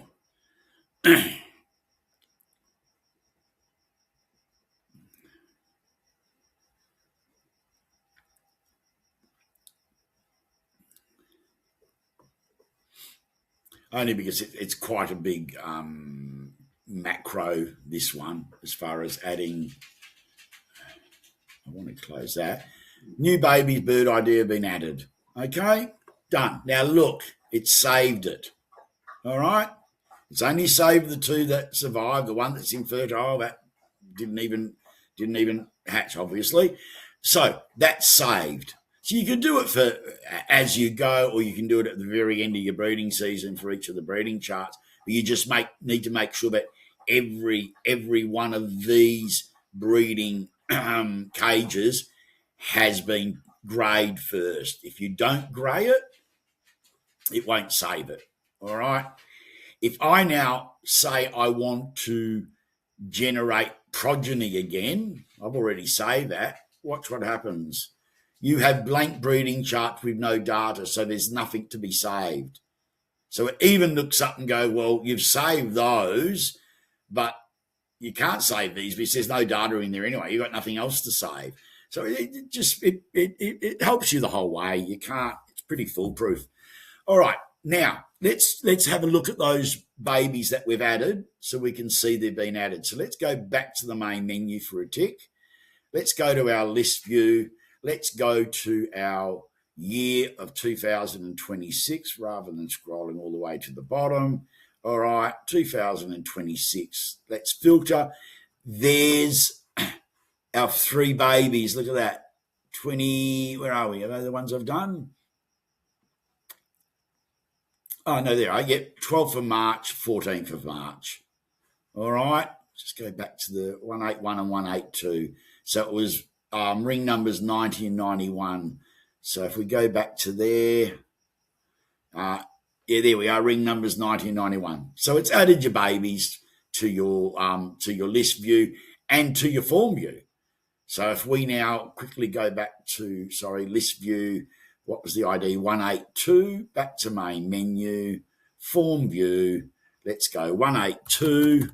We want to have a look at that bird. All right, 182. Calculate now.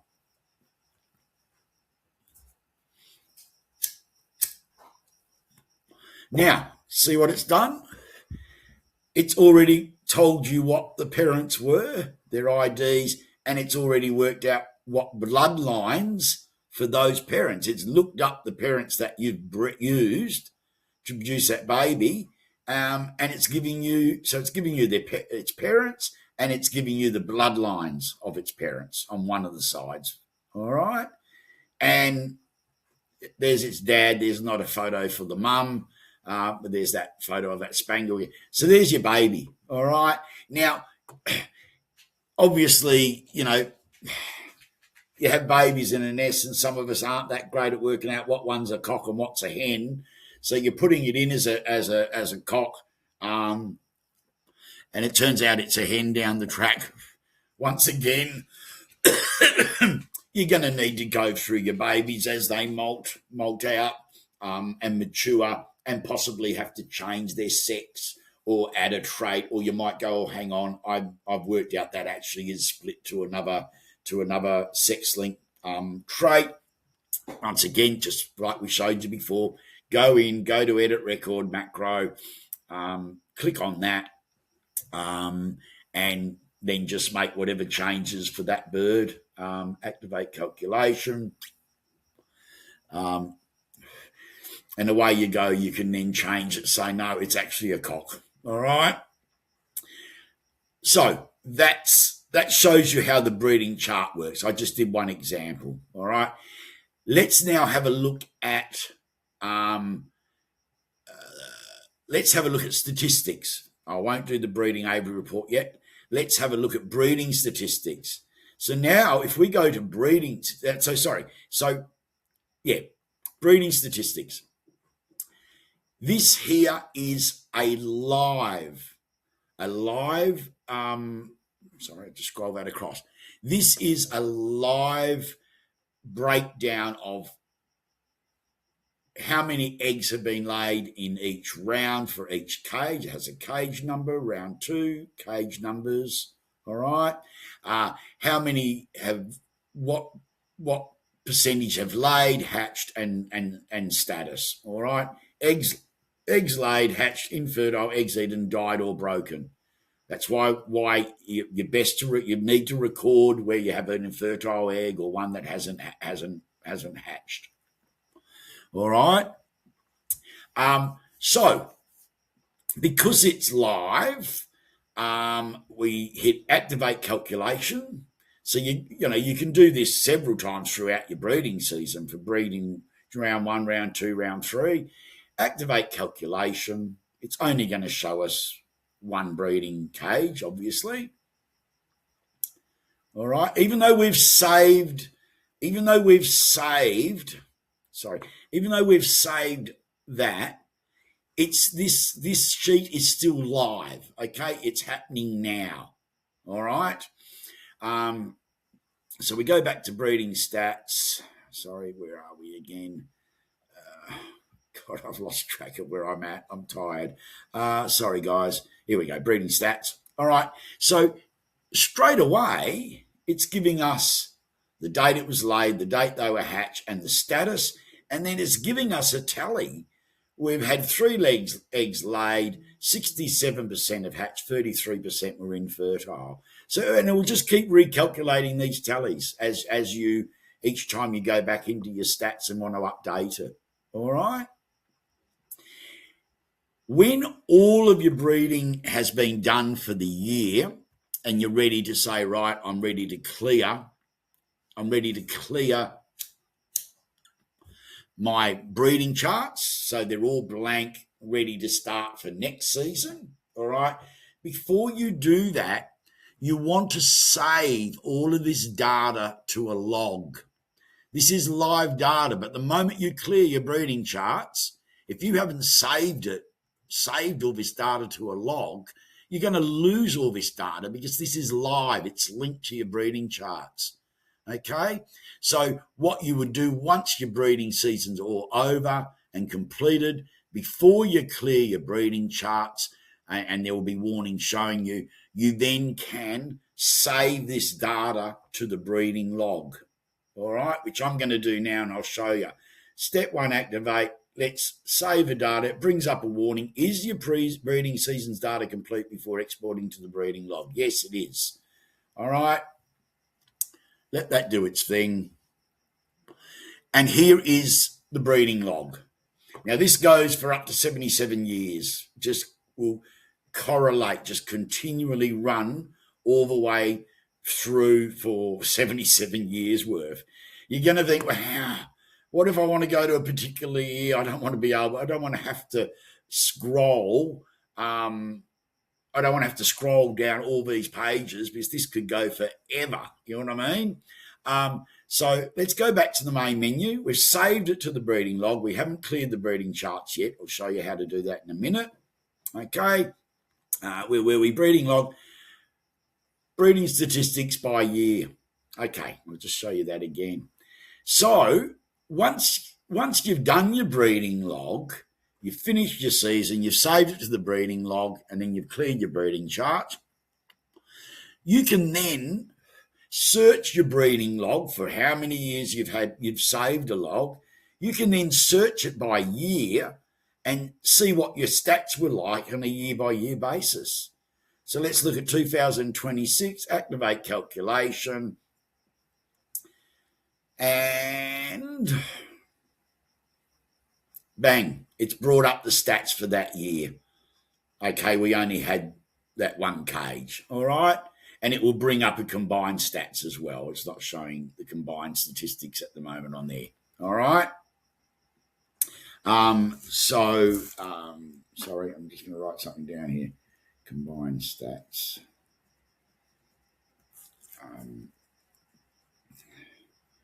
Log search by year. Sorry, I just want to...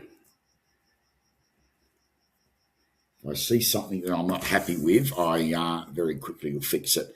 Okay, so yeah, so you can search your breeding log, okay? Simple as that. So that's your breeding log and your breeding statistics search by year. So we've done that. We've done the pedigree report, which I've showed you, so that's all done, all right? So let's go back to our breeding chart again. All right, so we're pretty much towards the end of it now, guys, thank God. You're probably sick of my voice. We've generated IDs for all progeny. As I said, if you're missing any data on any of these tabs, it won't go to the next part of that macro and save the bird IDs for each of those chicks until you have got complete data integrity. All right? Okay. Now, we want to go to, on this version here, it's on the version I'm selling, there is a button here that says go to clear breeding data. Okay, this is my example version, but it will have one of these buttons that will say go to the clear bird data. So I'm just going to scroll. Oh, actually, we'll go back to the main menu and do it that way. Clear breeding charts. So we go to clear breeding charts. That's all you're going to see on this screen. And there are warnings everywhere. You've got to be a complete wally to accidentally delete all your breeding data without saving it to the log. All right. Warning. Only use this macro at the very end of the breeding season after you have saved your breeding charts to the breeding log. Have you saved your current year's breeding statistics to the breeding log? This macro clears all data. So let's click on it.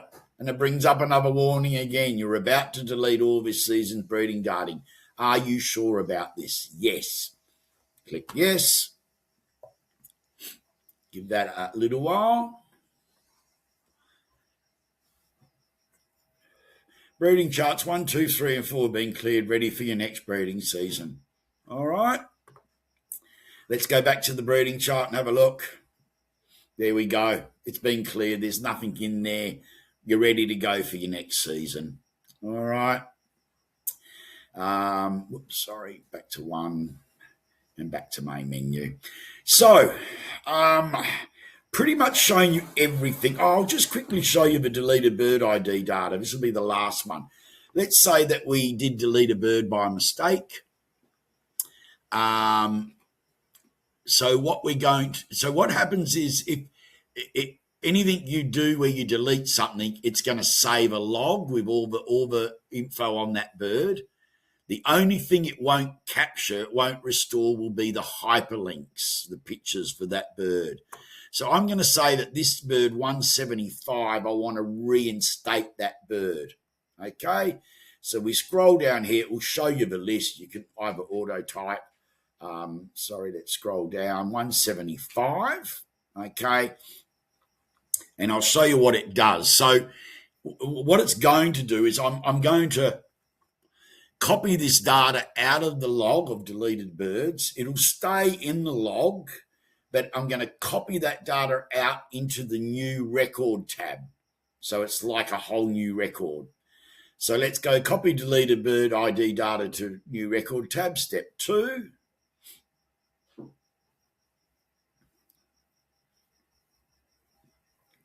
Wait for that to do its thing. And then it tells you what you do after step 2. It says click on the add new record macro in the new record tab to restore the bird's data. So there we go. That's the bird that we're reinstating. Note though, it now is going to have a whole new ID number.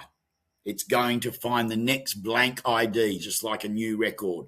So the bird is reinstated, but it has a whole new ID number. Ring numbers, all the same, stays the same. All right? We don't have to hit activate automatic calculation. Just remember, activate auto calculation finds the next blank record, but it clears the sheet as well.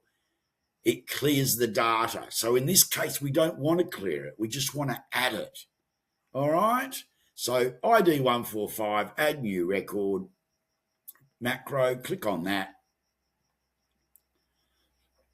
It won't be often where you delete something by mistake, but it's just a fallback position in case you have done that in error. So you haven't. But as I said, you have to reattach the hyperlinks, the photos for that bird from your gallery, which are going to be saved as the old ID number. Remember, you save your bird pictures in your BudReg gallery by ID number. New ID has been successfully added. So now if we go to form view for 146, we change this to 146, calculate now.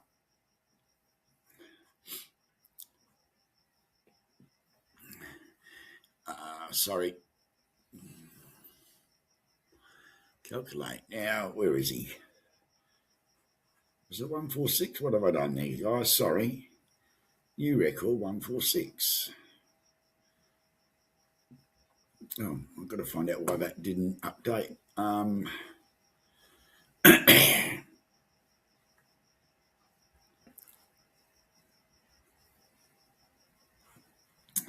Where is he? I know he's in there.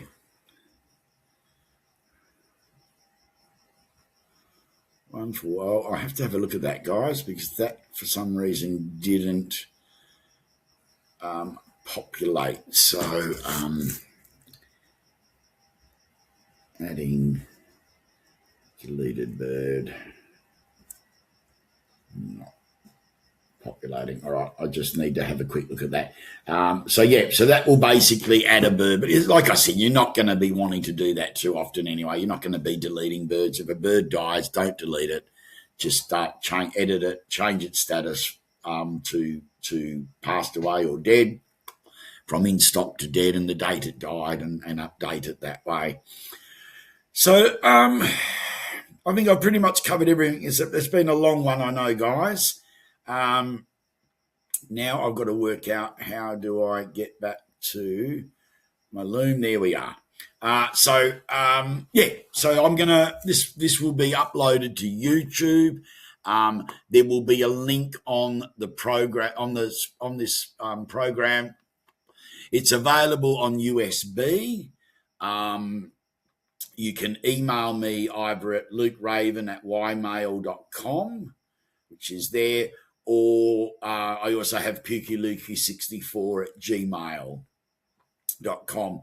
So, but the link will be on the actual program as well. So if you want to keep referring back to my video, what did he say about that? I remember he said something.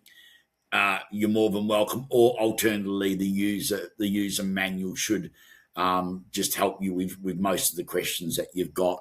Once you've started using it for quite a while, you'll get the hang of it, and you'll realise it is very straightforward and logical, and easy to navigate your way through it. Sorry, I hope I can edit these coughs out of it. So look, please have a good look at the video when I upload it. Also pricing, I better give you that, because you need to know about that. So with this program, obviously it's Excel. I need to protect the work that I've done as far as copyright and from people sharing it. So if you decide to purchase this program, I will be showing you how to retrieve the serial number of the motherboard of your computer. Okay. And I then encode or code that motherboard into the USB copy of BudReg so that it will only open on your laptop. You can't then give that USB to someone else and say, there you go, you can have it for free. They won't be able to open it because it's coded to your computer. If you own a computer and a laptop, then you can provide me with up to 2 motherboard serial numbers. So it'll be 2 licenses, or 1 license, depending on how many PCs you want to run it on. Okay. As far as pricing goes, it is on USB for 1 license. It's $99.99 plus GST. There's been a lot of work put into this, guys, and I'm telling you now, it's probably the most user-friendly program that I reckon is out there. I might be biased, but so $109.95 total. That includes postage overnight anywhere in Australia. It comes on a USB. If you want 2 licenses for your PC and your laptop, it's $149.99. So it's like half price for the second license. Okay. As I said, I'll instruct you how to retrieve your PC's serial motherboard serial number. Really, really easy to do. And then you just let me know the serial number. I'll encode your version of this program with your serial number, personalized serial number, and then send the USB, and away you go. All right. Any updates that may occur on this that I want to my previous purchase, I want them to have. The program is very straightforward. I have a macro already set up on this where I just team view you. I send you the new version on USB, and it will copy all of the data from your current version into the new version. So you have all the features of the new version, but you don't lose all your data. All right. And it takes like 5 seconds to copy it with this macro. I've got a current chap that I sold to, which I'm going to be sending this new version to in the next week or so, and he's going to team view me, and I'm just going to open up his current version, open up the new version, hit the macro button, away we go. He's got the new version and all his data is in there. Okay. So as you can see, I've spent a lot of time, a lot of years, a lot of hours on this program. I'm very proud of it, and I don't think you'll be disappointed.